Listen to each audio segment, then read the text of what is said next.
نوح علیہ السلام کی قوم کو حضرت نوح علیہ السلام نے 1500 سال سمجھایا ہے. 15 کچھ لوگوں نے 950 سال لکھا ہے نا، اعلیٰ حضرت نے لکھا 1500 سال عمر ہوئی حضرت نوح علیہ السلام. اللہ تعالیٰ بندے کو جلدی سزا نہیں دیتا، بلکہ قرآن مجید میں ایک جگہ رب کریم اس طرح بھی فرماتا ہے کہ جب بندے مجھے بھول جاتے ہیں تو میں ان کے لیے نعمتوں کے دروازے کھول دیتا ہوں.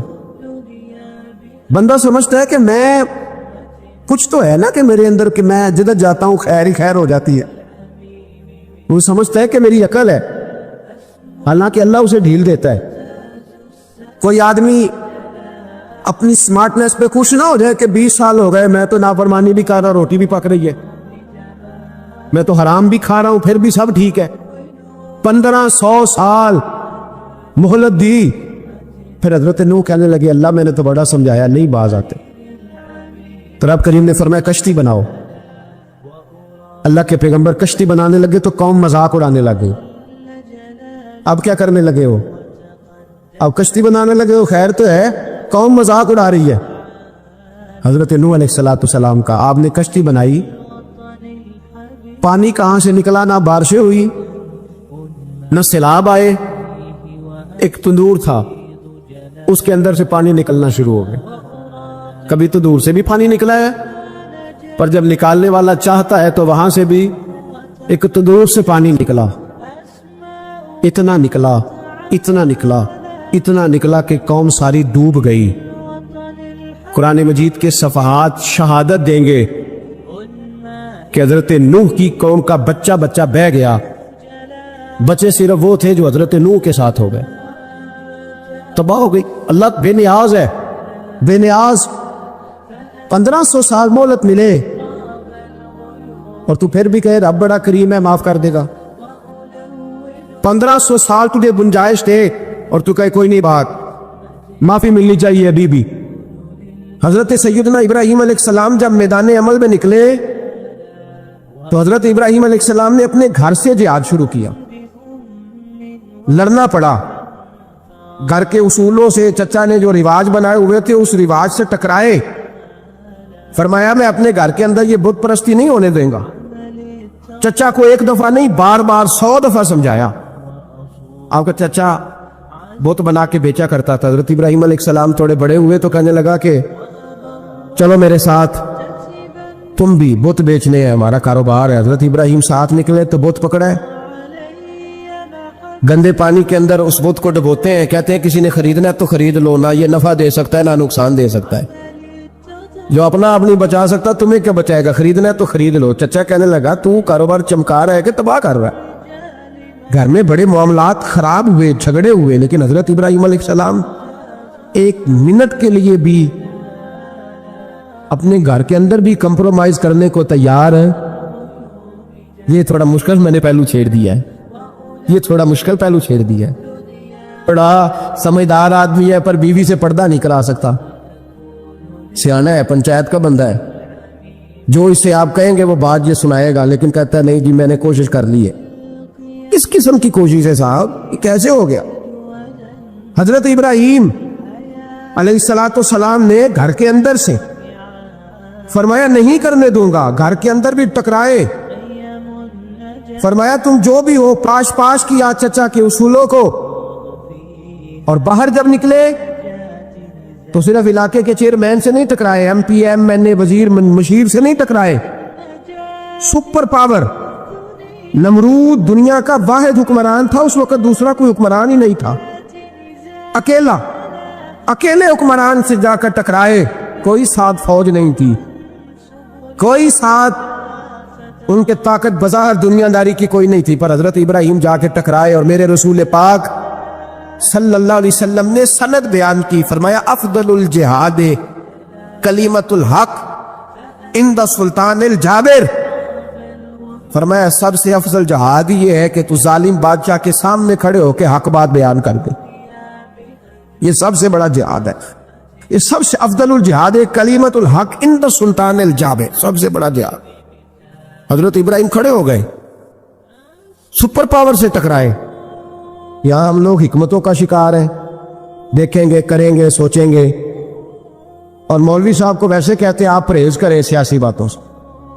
بھئی اللہ کے ہر نبی نے جا کے وقت کے ظالم حکمران کو لتاڑا ہے, للکارا ہے. یہ تو مشن انبیاء ہے. حضرت سیدنا ابراہیم علیہ السلام نے جو اس کو جا کے کہا کہ تو جھوٹ بولتا ہے, تو جھوٹا ہے, تو خدائی کا دعویٰ کرتا ہے, تو بہت بڑا ظالم ہے. اور قرآن مجید نے اس ساری بات کو بیان فرمایا. حضرت ابراہیم علیہ السلام سے کہنے لگا میں رب ہوں. تو آپ نے فرمایا میرا رب تو وہ ہے جو زندہ کرتا اور مارتا ہے. تو پھر آپ حق بات بیان کریں گے تو اللہ مارے گا کہ بندہ مارے گا؟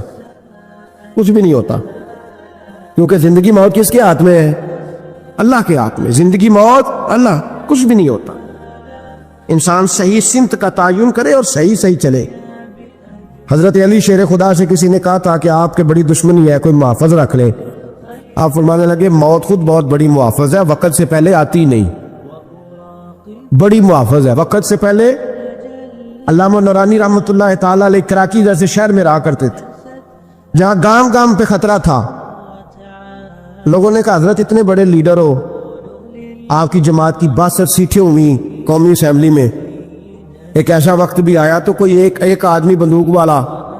آپ فرمانے لگے مجھے ضرورت ہی نہیں, اس لیے کہ جس خدا رسول کے لیے میں نکلا ہوں وہ خود ہی حفاظت کرنے والے ہیں, ضرورت نہیں ان چیزوں. تو بھائی حضرت ابراہیم ٹکرائے اور آپ کا انداز کیا ہے؟ جا کے کہا کہ تو نہیں, خدا وہ ہے جو زندہ کرتا. اور اس نے ایک بیوقوفوں جیسی دلیل دی. ایک آدمی کو کل پھانسی دینی تھی تو اس کو بلایا, کہنے لگا تجھے کب پھانسی ہے؟ اس نے کہا کل. کہنے لگا جا تجھے آزاد کیا, زندگی دی, اس کو چھٹی دے دی. ایک عام آدمی بیچارہ بیٹھا تھا, اس کو پکڑ کے نا کہنے لگا اس کی گردن اڑا دو. کہنے لگا دیکھ لو میں بھی زندہ کرتا اور مارتا ہوں. وہ جو کل مرنے والا تھا میں نے زندہ کر دیا ہے, اور جس کو پتہ ہی نہیں تھا کہ میں نے مرنا ہے اسے پکڑ کے میں نے مار دیا ہے. یہ بیوقوفوں جیسی دلیل ہے. حضرت سیدنا ابراہیم علیہ السلام چاہتے تو اسی وقت دلیل توڑ دیتے کہ تو کیا بیوقوفوں جیسی بات کر رہا ہے, اگر تو زندگی دیتا ہے تو مرے ہوئے میں جان ڈال کے دے جس کو تو نے مارا ہے. لیکن حضرت ابراہیم نے دیکھا کہ بیوقوف ہے. بیوقوفوں سے بحث نہیں ہوتی, دلیل بدل لی جاتی ہے, ان کی عقل کے مطابق بات کی جاتی ہے. حضرت ابراہیم فرمانے لگے میرا رب وہ ہے جو سورج مشرق سے نکالتا ہے اور مغرب میں غروب کرتا ہے. تو اگر رب ہے تو مغرب سے نکال کے مشرق میں غروب کر. فبہت الذی کفر, کافر لاجواب ہو گیا. اس کے پاس اس چیز کا کوئی جواب نہیں تھا. علامہ اسماعیل حقی نے خوبصورت فکرہ لکھا ہے, خوبصورت جان ڈال دی ایک جملہ کہہ کے. حضرت سیدنا علامہ اسماعیل حقی رحمۃ اللہ علیہ فرمانے لگے چونکہ نمرود بیوقوفوں جیسی باتیں کر رہا تھا, اگر وہ یہ کہہ دیتا نا کہ میں سورج کو نکالتا ہوں مشرق سے, میں غروب کرتا ہوں معاذ اللہ مغرب میں نکالتا ہوں, تو آپ اپنے رب سے کہیے کہ وہ مغرب سے نکال کے مشرق میں غروب کرے. علامہ اسماعیل حقی فرماتے ہیں رب کریم کی آواز قدرت تھی, مالک حضرت ابراہیم علیہ السلام کے اس, اگر وہ کہہ دیتا اور حضرت ابراہیم دعا کر دیتے تو رب کریم نے فرشتوں کو تیار بٹھایا ہوا تھا. فرمایا اگر یہ کہہ دے میرے خلیل سے کہ سورج مغرب سے نکال کے مشرق میں غروب کرنا ہے تو تیار رہنا, جس طرح خلیل کہیں گے ویسے ہی کر دیں گے. واتخذ اللہ ابراہیم خلیلا, ابراہیم ہمارا دوست جو ہوا, جیسے کہے گا ویسے کر دیں گے. حضرت سیدنا ابراہیم علیہ السلام کی باتوں کا جب جواب نہ دے سکا, دلیل نہیں بندہ دیتا, پھر لڑائی کرتا ہے, پھر جھوٹے موٹے اعتراض کرتا ہے. دلیل ختم ہوتی ہے تو لوگ ذاتیات پہ اترتے ہیں, کہتے ہیں یہ کھانستا صحیح نہیں, دیکھتا صحیح نہیں. دلیل ختم, اب ذاتیات پہ اترے, کہنے لگے مجھے پتہ چلا ہے کہ یہ فلانی جگہ گیا تھا تو وہاں جا کے اس نے اس طرح کیا. پھر لوگ ذاتیات پہ اترتے ہیں, جب دلیل کا جواب دلیل سے نہیں دے پاتے پھر ذاتیات پر اتر کر حملے کرتے ہیں. حضرت ابراہیم کے دلائل کا جواب نمرود نہ دے سکا تو کہنے لگا کہ اس کو آگ میں ڈال دو. قوم گئی ہوئی تھی ساری, آپ نے بات سنی ہوئی ہے, میں نے صرف اشارہ دینا ہے, میلے پہ.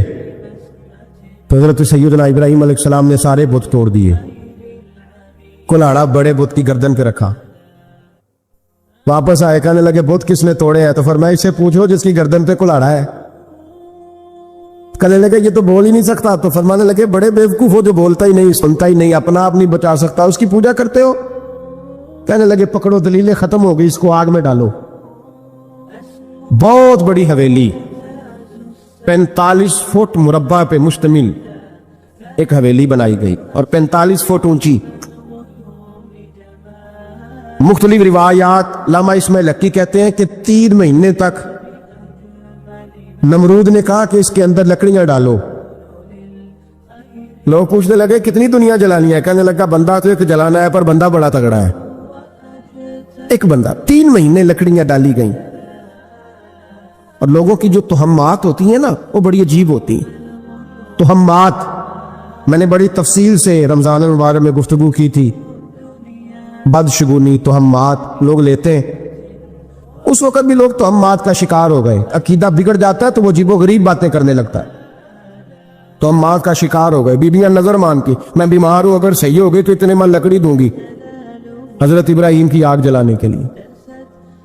ایک عورت لے کے جا رہی ہے لکڑیاں، تو ایک نیک دل آدمی نے اسے پوچھا کہاں جا رہی ہو؟ کہنے لگی میں نے منت مانی تھی تو حضرت ابراہیم علیہ السلام کو معاذ اللہ جلانے کے لیے لکڑیاں لے کے جا رہی ہوں۔ تو وہ رب کریم کے بندے کہنے لگے تو ڈھونڈتی رہے گی، تجھے وہ جگہ ملے گی نہیں۔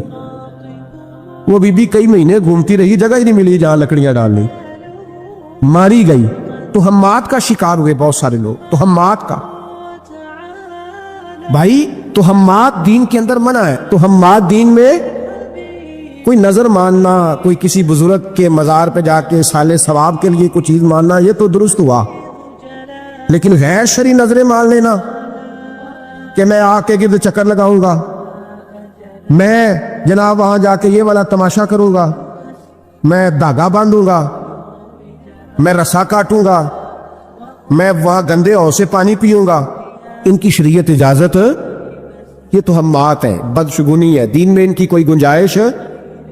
آپ نظر ماننے سے پہلے بھی کسی عالم سے رابطہ کریں کہ میں منت مانگنے لگا ہوں تو کیسے مانی چاہیے، اس کا طریقہ پوچھیں۔ ایسے ہی غلط چیز کی منت تھوڑی مان لی جائے گی۔ 12 لامدام برسرے مطلب حضرت ابراہیم کے لیے آگ جلائی گئی، 45 فٹ اونچی آگ ہے، پرندہ بھی اوپر سے گزرتا ہے تو نیچے گر جاتا ہے جل کے۔ اتنے دن لگا کے آگ جلائی گئی، اب حضرت ابراہیم کو جلایا جانے لگا ہے۔ یہاں تو موجیں ہے نا، جو کسی ادارے کا سربراہ ہے اس کے لیے موج ہے، کسی جگہ آفیسر بن گیا تو موج ہے، پیر صاحب کے لیے موج ہے، علامہ صاحب کے لیے موج ہے، خطیب صاحب کے لیے موج ہے۔ جلنا کس کو پڑتا ہے؟ وَعَلِكُمْ نِدَا اللہ ماشاءاللہ۔ وہ لوگ گزر گئے جو تکلیفیں سہ کے کام کرتے تھے، گزر گیا زمانہ۔ حضرت سیدنا ابراہیم علیہ السلام کو جلایا جانے لگا ہے، تو اب اتنی بڑی آگ ہے تو ڈالے کیسے؟ شیطان نے تجویز دی کہ منجنیق بناؤ، منجنیق، بڑے بڑے بانس باندھ کے ان کے نیچے رسا باندھو، اور وہ جس طرح جھولنے کے لیے جھولا بنایا جاتا ہے اس طرح ایک منجنیق پرانے زمانے میں اس میں پتھر رکھ کے پھینکے جاتے تھے دشمنوں پہ، وہ منجنیق بنائی گئی کہ دور سے حضرت ابراہیم کو پھینکیں گے۔ ہاتھ حضرت ابراہیم کے باندھ دیے، پاؤں مبارک باندھ دیے، پوری زمین پہ ایک نام لینے والا خدا کا، اور پھر یہ کہ اور اس کو آج رسیوں میں جکڑا ہوا ہے۔ اور جب پھینکا جانے لگا نا آگ میں، ہونے لگے کہ جنازے کا ٹائم کیا رکھنا ہے، فرشتے تڑپنے لگے، اے اللہ یہ کیا ہونے لگا تصور میں اس بات تیرا کو لانا خلیل اور وہ بھی آگ میں۔ کہ سبھی فرمایا جاؤ جا کے اسے کہو اگر تمہاری مدد لیتا ہے تو اسے بچاؤ۔ ہوا کا فرشتہ آیا، کہا ابراہیم اگر تو کہے تو بھائی ان چیزوں کو کہانی سمجھ کے نہ سنا کریں، یہ داستان نہیں، یہ وہ طریقے ہیں جو ہمارے رسول نے ہمیں اپنانے کا حکم ارشاد فرمایا ہے، جو عقیدے یہ وہ نظریات ہیں جو ہمیں اوڑھنے کو کہا گیا، اپنے رب کریم کی رضا پہ راضی رہنے کے یہ وہ خوبصورت مواقع ہیں صوفیاء نے جن کو بنا کر سمجھا کر ہم تک پہنچایا ہے۔ ارادہ کس کا ہے؟ یہ ہے اہل طریقت کی باتیں، وہ کہتے ہیں یار جس حال میں رکھے راضی رہنا ہے۔ بہت بڑی بھی ہو گئی، حضرت ابراہیم علیہ السلام کو پھینکا جا رہا ہے، کہتے ہیں بس وہ فلاں بات، فرشتہ آیا، اے اللہ کے خلیل اگر حکم دو تو اتنی ہوا چلاؤں کہ نمرودی جل جائے سارے، لوٹ جانے کے بعد آگ ان پہ پھینک دی جائے۔ بھاگنا ہے جا تو بھائی، آپ نے فرمایا تو جا، تجھ سے مجھے کوئی کام نہیں۔ کتنا کچھ جینا۔ تھوڑی دیر کے بعد پانی کا فرشتہ آیا، کہا حضور اتنی بارش برساؤں گا کہ آگ بجھ جائے گی۔ فرمایا تو جا، نبی کریم تجھ سے کوئی کام نہیں۔ علیہ وسلم سے اب جب منجنیق میں رکھ دیے گئے، اللہ کے محبوب علیہ السلام آگ میں جانے کا لمحہ ہے، تیاری ہے، کیا کریں، اللہ دل حضرت جبریل امین حاضر خدمت ہوئے۔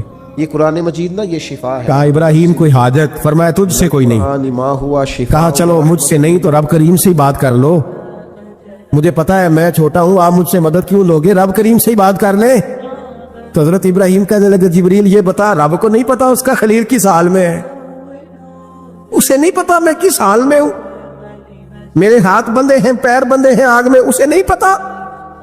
بتایا تو اسے جاتا ہے جسے خبر نہ ہو. تو اگر اسے پتا ہے، اگر وہ جلانے پہ راضی ہے تو میں بھی جلنے کو تیار ہوں. میں تیار ہوں. اسے کہو ٹھیک ہے. حضرت سیدنا ابراہیم علیہ السلام کو منجنیق میں ڈال کے جو پھینکا آگ میں، یا نار کونی بردم و سلاما علی ابراہیم، اللہ نے فرمایا اے آگ میرے ابراہیم پہ ٹھنڈی بھی ہو جا اور سلامتی والی بھی ہو جا. حضرت ابراہیم کو 2 فرشتوں نے بٹھا دیا زمین پہ. پھول کھلے ہیں، کونپلیں مہک رہی ہیں، کلیاں خوشبو دے رہی ہیں. حضرت ابراہیم نے سر سجدے میں رکھ دیا. سبحان اللہ والحمد للہ ولا الہ الا اللہ واللہ اکبر. حضرت ابراہیم اللہ کی تسبیح پڑھنے لگے، رب کریم کا شکر بجا لانے لگے. نکلے وہاں سے، کچھ دن گزر گئے، نکلے، حکم ہو گیا ابراہیم علاقہ چھوڑ دو. حضرت ابراہیم علیہ السلام وہاں سے نکل کے مصر آئے، چچا کے پاس ٹھہرے. انہوں نے اپنی بیٹی جناب سارہ کا نکاح کر دیا. کچھ آگے بڑھے تو ایک ظالم بادشاہ سے ٹکرائے. اس نے ایک شہزادی، ایک بادشاہ کی بیٹی قید کی ہوئی تھی، جناب ہاجرہ نام تھا. ان کو قید سے چھڑا کے ساتھ لائے. حضرت لوط علیہ السلام بھی ساتھ. یہ 4 لوگوں کا قافلہ چلا، فلسطین میں جا کے پڑاؤ ڈالا، گھر بار چھوڑا، تبلیغ شروع ہوئی. حضرت ابراہیم کے گھر میں 2 خواتین ہیں، ایک آپ کی بیوی ہیں، ایک حضرت ہاجرہ ہے. اولاد کوئی نہیں. بڑا میوہ میٹھا گھر وہی آباد ہوتا ہے جس میں بچے روتے ہیں. گھر ہوتا ہی وہ ہے جس میں بچوں کی چنچناہٹ ہوتی ہے، بھن بناہٹ ہوتی ہے. حضرت ابراہیم نے ایک بچہ روتے ہوئے دیکھا تو آنکھوں میں آنسو آئے. کہنے لگے ربی حب لی من الصالحین، یا اللہ مجھے بھی نیک اولاد عطا کر دے. حضرت سارہ نے سن لیا، کہنے لگی ابراہیم شاید میرے بطن سے تو آپ کو نصیب نہیں، ہاجرہ سے نکاح کر لو. جناب ہاجرہ سے نکاح ہوا. اللہ تو بڑا بے نیاز ہے، رب کریم نے حضرت اسماعیل جیسا خوبصورت بیٹا عطا فرمایا.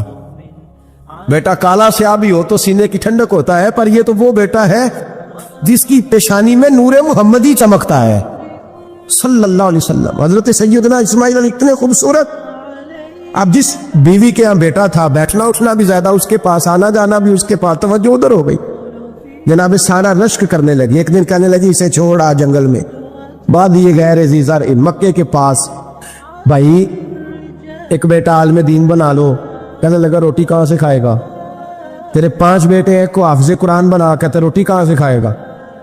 وہ بچہ بھی کہتا ہے میں کہاں سے کھاؤں گا. حضرت ابراہیم علیہ السلام تو چند مہینے کا بچہ چھوڑا ہے، تو کہاں سے روٹی کھائی؟ حضرت اسماعیل نے کہاں سے کھائی؟ ان کی اماں نے روٹی. بھوکے مر جاتے ہیں یہ سارے. میں بڑی ذمہ داری سے کہا کرتا ہوں کہ جتنی خوبصورت روٹی اللہ کریم دین کے خادموں کو عطا کرتا ہے شاید کسی اور کے نصیب ہوتی ہو، لیکن ہم لوگ توجہ ہی نہیں کر رہے. ہمارا ذوق ہی نہیں بڑھ رہا، ہم یہ محنت ہی نہیں کر رہے کہ قوم کو مستند علماء کی ضرورت ہے. علاقوں کے علاقے خالی ہیں، ادھر ہمارا مزاج ہی نہیں بن رہا، توجہ ہی نہیں دین کی خاطر. اور پھر چلے بچے تو بعد کی بات ہے نا، جو بھی خود جوان ہے وہ بھی یہ دعا. ایک صاحب مجھے کہنے لگے میں دعا مانگ رہا ہوں اللہ مجھے بیٹا دے تو میں اسے دین پہ لگاؤں گا. تو میں نے کہا آپ بھی بوڑھے نہیں ہوئے، آپ خود ہی لگ جائیں. بیٹا تو ابھی آئے گا تو لگے گا نا. تو آپ تو اس وقت ہے تو آپ تو پہلے لگے نا صاحب. 2 گھنٹے تو نکال کے آئے، دین سیکھنے کو کافی ہے. آپ اتنی لمبی سوچ رہے ہیں کہ بچہ آئے گا تو بڑا ہوگا تو وہ جائے گا تو دیکھی جائے گی. ابھی تو آپ ہیں تو آپ تو آؤ. نبی پاک سید عالم صلی اللہ علیہ وسلم نے فرمایا لوگ پہاڑوں کے برابر نیکیاں لے کے قیامت کے دن اللہ کی بارگاہ میں آئیں گے تو رب کریم فرمائے گا اس کا اجر اسی سے جا کے مانگو جس کو دکھانے کے لیے تم کرتے رہے ہو، میرے لیے تو کی نہیں. اس سے لے لو جو چاہت تھی نا تمہاری کہ فلانا میری تعریف کرے. تعریف کا ذوق ختم کریں، تب تبارک و تعالیٰ کے بندوں کو بندوں کی تعریف کی ضرورت ہی نہیں، کی حاجت ہی نہیں. کیونکہ توجہ یہ ہے کہ میرا رب اور میرا رسول مجھ سے راضی ہے کہ نہیں. یہ جو سیاست ہے نا، سیاست اس کو بھی راضی رکھنے کی، اس کو بھی راضی رکھنے کی، اس کو بھی سیٹ رکھنے کی. اس سے باہر نکل. ایسا ممکن ہی نہیں ہو سکتا کہ آپ ساری دنیا کو سیٹ رکھ سکیں. تعریف کی خواہش جو لوگ پیدا کرتے ہیں، حضرت عمر فاروق رضی اللہ تعالیٰ عنہ فرمایا کرتے تھے جو میری تعریف کرتا ہے میرا دل کرتا ہے میں اس کے منہ میں مٹی ڈالوں گا، یہ میرا کس طرح کا دوست ہے؟ تو کہا حضور پھر کیا کریں جن کو آپ سے پیار ہے؟ فرمانے لگے اگر مجھ سے پیار ہے تو میرے لیے دعا کریں، میرے لیے دعا کریں جو میرے لیے ذخیرہ بنے۔ ہم قائل ہو گئے ہیں تعریف کے، کوئی کام کر کے لوگ فوراً رزلٹ مانگتے ہیں، فوراً۔ بہت سارے لوگ ہیں نعت کے بعد وہ یہ مانگتے ہیں کہ کہا جائے کہ تم نے بڑا کیا بچے کیا بات ہے تمہاری۔ قاری صاحب کہتے ہیں کہ تعریف کی جائے کہ میں نے تلاوت کی تو آج حدی ہو گئی۔ واعظ کرنے کے فوراً بات کہتا ہے آج پھر دیکھا کیسے جملے کہے تو ضائع ہو گیا کام۔ ایسا نہیں کریں۔ اس بندے نے کہا میری تعریف کرو، اس نے کہا، اس نے تو اجر مانگ لیا، تو جو اجر مانگتا ہے وہ محبوب نہیں ہوتا، وہ سوداگر ہوتا ہے، وہ پیار نہیں کر رہا، وہ تو تجارت کر رہا ہے۔ جس نے کہا میرا نام لو میری تعریف کرو تو اس نے تجارت کی ہے۔ یہ شفقت کے ساتھ کوئی بزرگ کسی کے لیے خیر کے جملے کہہ دیں تو وہ ذخیرہ آخرت بن جاتے، وہ ذخیرہ آخرت بن جاتے۔ لیکن خواہش کرنا کہ میری تعریف ہو اور مجھے تعریف ملے گی تو میں آگے بڑھوں گا، شریعت اسلامیہ اس کو سخت ناپسند کرتی۔ نبی پاک صلی اللہ تعالی وسلم کے غلام کہتے ہیں دل کرتا ہے مٹی ڈالیں، اور ویسے بھی تعریف اور خوشامد میں فرق ہوتا ہے۔ ہم خوشامد پہ راضی ہوتے ہیں، ہمیں پتہ ہوتا ہے سامنے والا ہمیں بدھو بنا رہا ہے، لیکن ہم بن رہے ہوتے ہیں، وہ کہہ رہا ہوتا ہے۔ میں نے دیکھا ہے بہت سارے استادوں کی خواہش ہوتی ہے شاگرد میری تعریف کرے، استاد جی کیا بات، تو شاگردوں مریدوں سے تو تعریف بندہ کرا ہی لیتا ہے، اس میں کون سی ایسی بات؟ مزہ تو تب ہے جب اہل خیر بات کرے، اچھے لوگ غیر جانبدار لوگ جملے تعریف کی خواہش چھوڑ دیں، چھپ کرنے کی کریں۔ نبی پاک صلی اللہ علیہ وسلم نے فرمایا تم میں سے بہترین مسلمان ہے جو متقی زیادہ ہو، بے نیاز ہو، دنیا کے مال پر اس کی توجہ نہ ہو، اور فرمایا اس کی یہ بھی خواہش نہ ہو کہ لوگ اسے اچھا کہیں۔ دیکھیں نا انبیاء کرام علیہ السلام کو دنیا میں کتنے لوگوں نے اچھا کہا، آپ ذرا غور تو کریں۔ جو اکثریت ہوتی تھی وہ تو مخالف ہوتی تھی، زیادہ تر لوگ تو ان کے بارے میں خیر کے جملے اور ان کی ستائش نہیں کرتے تھے، لیکن اللہ کے پیغمبر پھر بھی اپنا کام کرتے جاتے، پرواہ ہی نہیں کوئی کیا کہہ رہا۔ اس لیے تعریف کی خواہش چھوڑ دیں، تعریف سے باہر آئے، تعریف نقصان دیتی ہے۔ میں نے پہلے بھی ایک دفعہ عرض کیا تھا، صوفیاء میں ایک گروہ گزرا ہے، داتا علی اجمیری نے اس کا ذکر کیا، اس کو کہتے ہیں ملامتی فرقہ۔ ان پر کوئی ملامت کرے تو وہ راضی ہوتے، ان کو برا کہے تو وہ خوش ہوتے۔ حضرت بایزید بسطامی رحمت اللہ تعالیٰ علیہ کی بات لکھی ہے آپ نے، فرماتے ہیں کہ وہ ایک دن بسطام کے بازار سے گزر رہے تھے تو لوگ، رمضان کا مہینہ تھا تو لوگ اپنی دکانوں سے اٹھ کے آنے لگے، اپنا کاروبار چھوڑ کے ملنے لگے۔ تو حضرت بایزید فرماتے ہیں کہ میرے دل میں خیال آیا بادشاہ بھی آئے تو کوئی دکان نہیں چھوڑتا، کتنا میرا مقام ہے، کتنا میرا درجہ ہے کہ لوگ آ رہے ہیں۔ فرماتے ہیں شیطان نے میرے نفس کو بڑا کر، میں نے رمضان کے مہینے میں کوئی کھجور اٹھائی ریڑھی سے اور منہ میں رکھ لی، کھائی بھی نہیں، رکھ لی۔ لوگ کہنے لگے دفع کرو یہ بھی کو بلی ہے، روزہ ہی نہیں رکھا ہوا۔ فرماتے ہیں لوگوں نے مجھے بڑا برا کہا، میں دنیا سے ٹوٹ گیا پر میرا اپنے رب سے رشتہ مضبوط ہو گیا۔ میں اس دن جا کے رویا اس کی بارگاہ میں۔ تو یہ جو ہے نا تعریف کا چکر، شیخ سعدی فرمایا کرتے تھے لکڑی کو گھن کھاتی ہے اور بڑے لوگوں کو تعریف کھا جاتی ہے۔ بڑے لوگ جو تھے نا پرانے بادشاہ، انہوں نے قصیدے پڑھنے کے لیے شاعر رکھے ہوئے تھے، چودھری، سردار، رئیس، سیٹھ، ان لوگوں کو کون سی چیز خراب کرتی ہے؟ وہ لوگ آگے گزر جاتے ہیں جو ان کو چودھری کہہ کے سلوٹ کرتے ہیں، چودھری صاحب پیچھے رہ جاتے ہیں۔ وہ تو بنا کے چلا گیا، اسے کام نکال کے چلا گیا۔ تو کبھی بھی زندگی میں تعریف کی خواہش پیدا نہ کریں، اور صوفی تو تعریف کراتا ہی نہیں، درویش تو تعریف کراتا ہی نہیں۔ وہ کہتا ہے مجھے بندوں کی تعریف سے کیا غرض، میں نے تو وہ والی تعریف کرنی ہے جو میرا رب میری کرے گا۔